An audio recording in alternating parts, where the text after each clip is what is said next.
And today I've got a special guest, Miss Auxilia Sheehan, joining me from Ireland. How are you, ma'am? I'm fine. How are you? Yourself? Fantastic. So I want to tell our audience about our interesting topic for today, and we're going to be having a series of about 10 weeks talking about moving to Ireland. What is the advantage of living in Ireland? When you are deciding or when you are thinking of relocating to Ireland, there is some things which you need to consider first. Firstly, we'll talk about the weather here, cost of living, type of work you want to come and do, your qualifications. Those are the things which you have to consider first when you are thinking of coming to Ireland. Like mostly, I think the easiest way I find I find Kutino Betsira a lot of people in it's coming through healthcare settings, through healthcare assistance, because there Okay. is a lot of work, there is a lot of vacancies in that field. So it will be easier for you to come through that field as a healthcare assistant.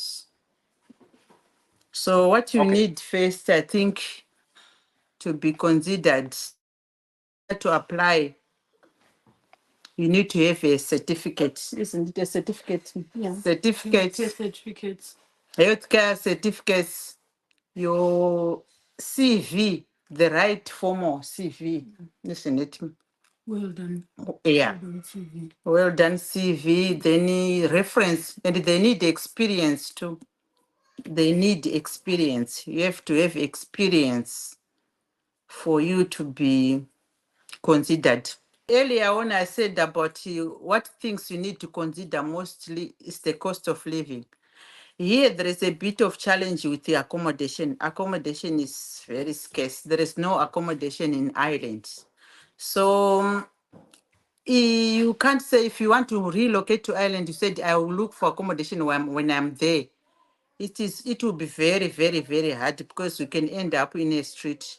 I think I rescue a lot of people when they are stuck for accommodation. You can't find accommodation. So the best thing is you have to do, if you have a relative or a friend, you better ask them to get accommodation for you before you come. You need accommodation. And mostly, most companies and most places, they won't process your work permit before you have a proof of address. They really want to know where exactly you are going to be living when you go to Ireland. Where are you going to be staying? Because they don't want homeless people in the street. So they always consider that for you to get a visa or to get a work permit, to have a proof of address. A proof of address is not a letter which you write, just a letter. You need to have it. Have to be a bill in someone's name, in the landlord's name. It have to be a bill in your landlord's name. That's what they consider this as a proof of address.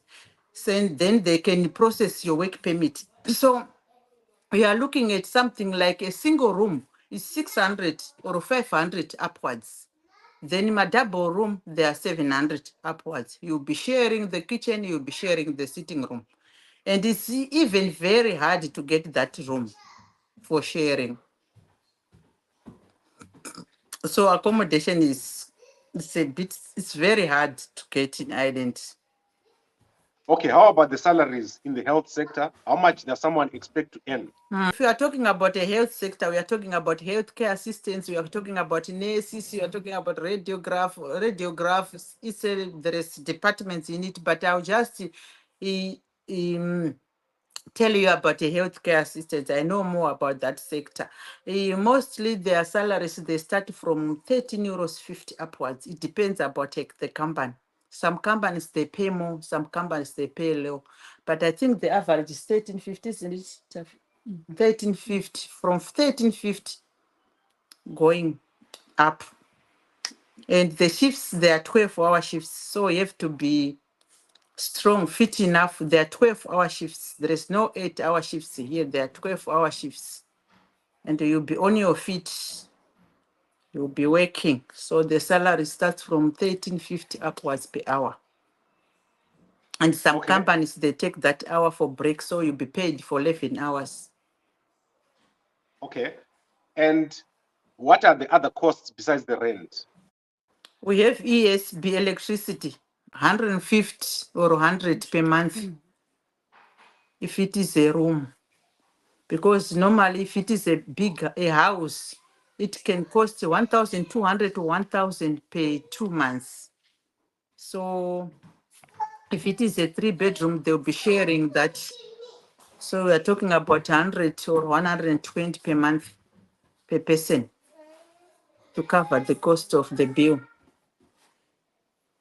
Okay. So it's like 500. What roughly average is 500 per month Okay. electricity. So do you encourage someone like a professional to move to Ireland or someone who is starting?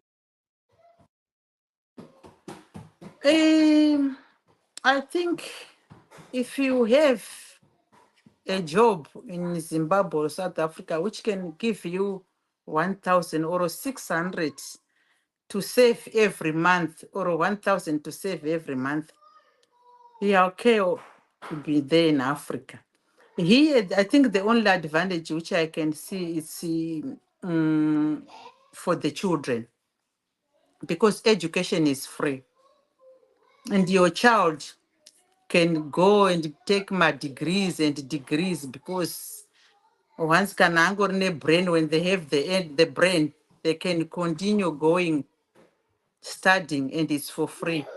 When like when you are going to university, if you are coming from Africa, you need 3 years to be eligible for free fees for universities. But primaries and secondary, the minute you enter the country, you'll be eligible for free fees. You won't pay anything. But universities, you have to be a resident for 3 years to qualify to get the free education to go to university. So mostly, unless if your salary is like you can't save 1,000 per month, it's okay. I really advise anyone to move to Europe. I know it will be hard if one person is working. You need to be two working. It's better when you are two of you working, mom and dad. And child minding, it's a bit stiff again. Child minding is expensive. So you find out if the mom goes to work, the mom can do day shift, the dad will do the night shift. So it will balance the cost of the child minding. One will stay with the children, one will go to work. It's balanced, because if you have to pay for a child minder, you're looking at like 50 euros a day. And taxes, they are very expensive. So you find out there is some places here in Ireland where there is no buses at all, no combis, nothing, no source of any transport. You have to use your own car. So if you don't have your own car, you end up taking a tax. A tax to go like for 15 minutes, they will charge you like 30 euros. That's the prices they charge, 30 euros to go a distance, like 30 minutes drive or 15 minutes drive. Like from my place to the city, it's 15 minutes. I'm just here, just outside the city, it's 15 minutes, but the tax will cost me like 30 euros if I'm using a tax. So you find out to have your own car.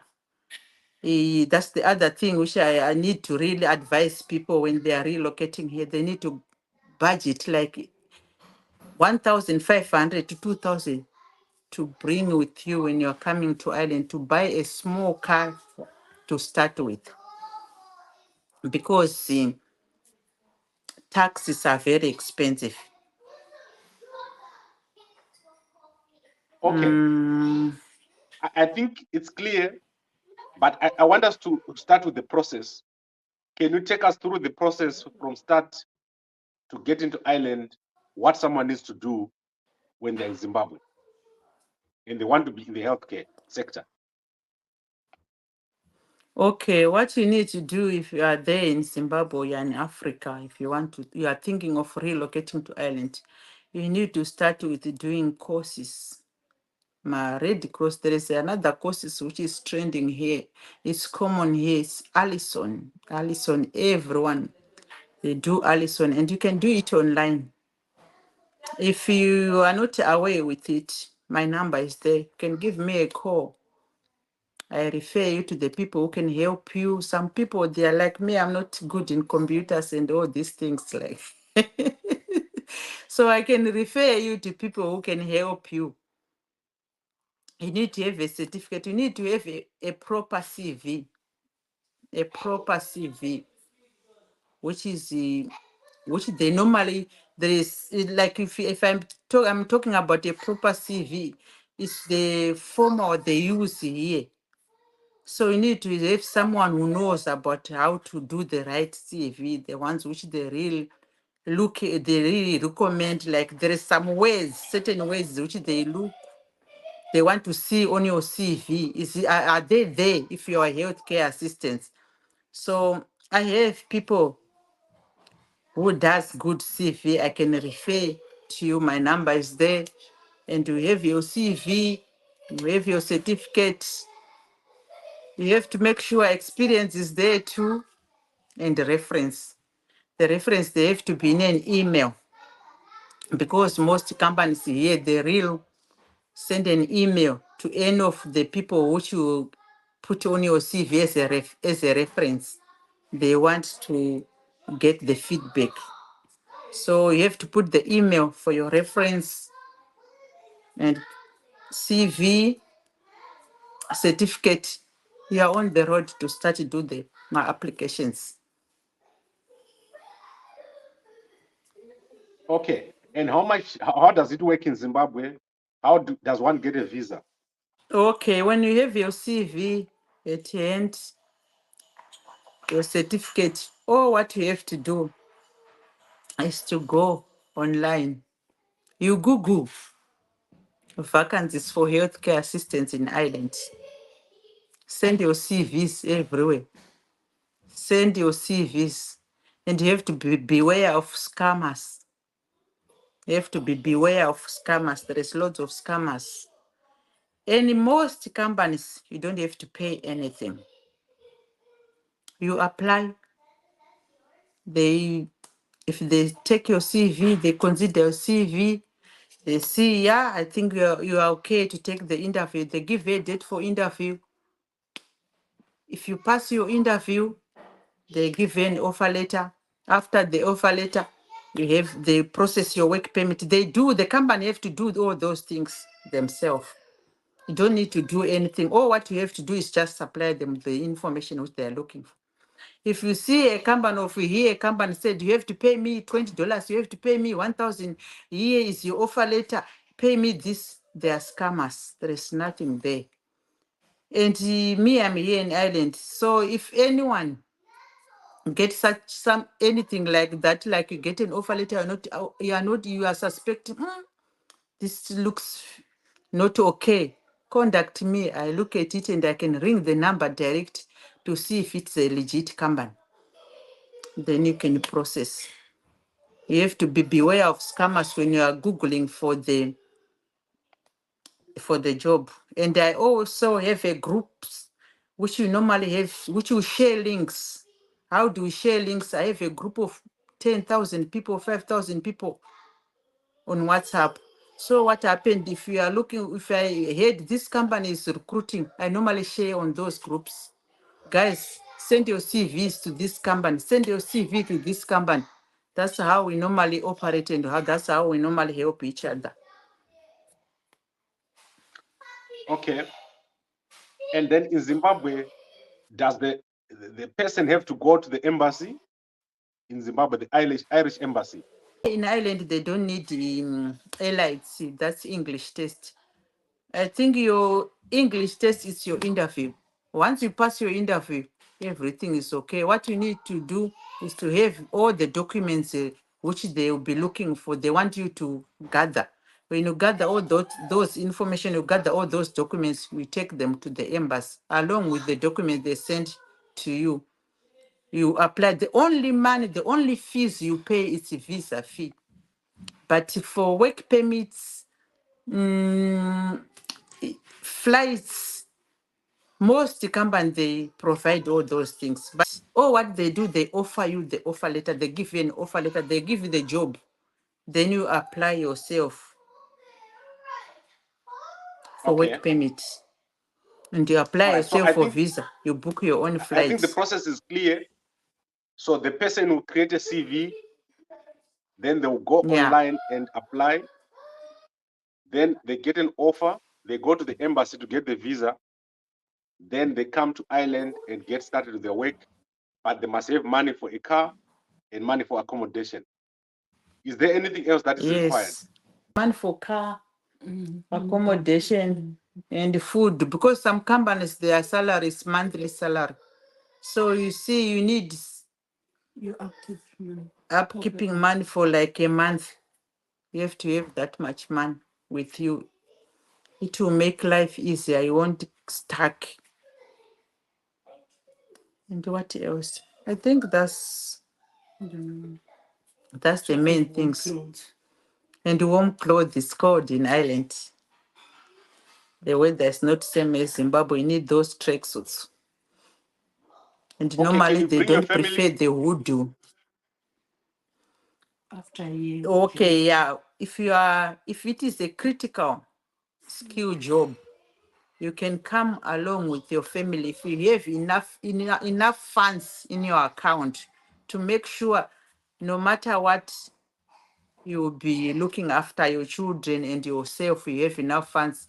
And the funds is like, I think I had another girl, she was telling me about 5,000 per child, which just have to be in your account, not to say you have to pay it. No, it just the money which you have to be in your account for security, for the government to know, yeah, you are coming with your children same time. Do you have enough funds to look after your children, food and accommodation? So they want to see if there are 3 children, so you are looking at like 15,000, 555, and you, the wife, that's 20. Because if it is the husband who got job, he won't be included in that. It's only those ones which are accompanying you.